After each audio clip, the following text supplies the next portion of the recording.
রাজধানীতে জমে উঠেছে নির্বাচনী প্রচারণা। সকাল থেকে পাড়া, মহল্লা, বাজার, রাস্তাঘাট সহ বিভিন্ন স্থানে গণসংযোগ করছেন প্রার্থীরা। অভিযোগ পাল্টা অভিযোগে একদিকে যেমন সরগরম নির্বাচনের মাঠ, তেমনি ভোটারদের কাছেও তুলে ধরছে নির্বাচনী প্রতিশ্রুতির রূপরেখা। জাহিদুল আলমের রিপোর্টে বিস্তারিত। নির্বাচনী প্রচারণার ষষ্ঠ দিনে সরগরম রাজধানীর বেশিরভাগ এলাকা। একে অন্যের বিরুদ্ধে অভিযোগ আর নানা প্রতিশ্রুতিতে চলছে গণসংযোগ।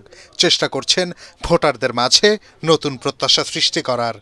সকাল থেকেই ঢাকা ৮ আসনে প্রচারণা শুরু করেন বিএনপি নেতা মির্জা আব্বাস। রাস্তায় গণসংযোগ করে ভোটারদের সাথে কথা বলেন তিনি, শোনেন নানা সমস্যার কথা। যে কোনো উস্কানির মুখে আপনারা শান্ত থাকবেন, কারণ বিজয় আমাদের দ্বার প্রান্তে ইনশাআল্লাহ। কমলাপুর রেল স্টেশনে নিজের এবং জোটের জন্য ভোট চান এনসিপি নেতা নাসিরউদ্দিন পাটোয়ারি।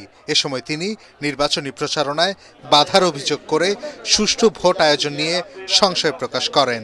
আপনারা তো এখানে মানুষের জন্য অনেক কষ্ট করেন, আপনাদের প্রত্যাশাটা কি, কিভাবে কেমন বাংলাদেশ দেখতে চান? রাজধানীর হাতিরঝিলে নির্বাচনী প্রচারণা চালান এনসিপি আহ্বায়ক নাহিদ ইসলাম।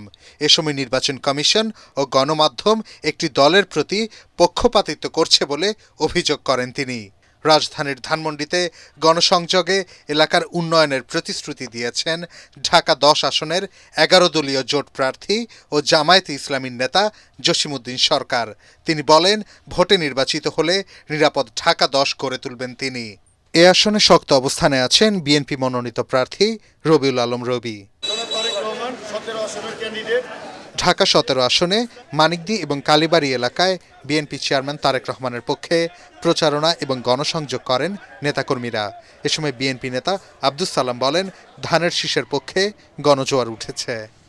ঐক্যবদ্ধ হয়ে আগামী ১২ তারিখ সবাই ধানের শীষে ভোট দিয়ে তারেক রহমানকে বিপুল ভোটে জয়লাভ করিয়ে বাংলাদেশের প্রধানমন্ত্রী বানাবেন, এটাই আশা।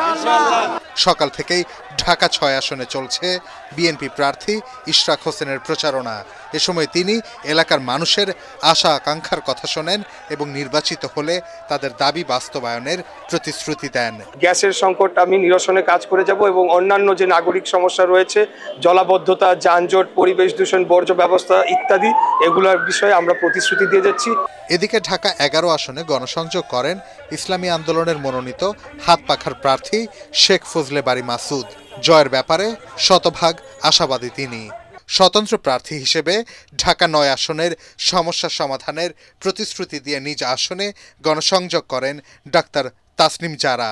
খিলক্ষেতে প্রচারণা চালাচ্ছেন নাগরিক ঐক্যের সভাপতি মাহমুদুর রহমান মান্না। তবে সব চ্যালেঞ্জ মোকাবেলা করে একটি সুষ্ঠু ভোট অনুষ্ঠিত হবে, এমনটাই প্রত্যাশা সবার। জাহিদুল আলম, এটিএন বাংলা, ঢাকা।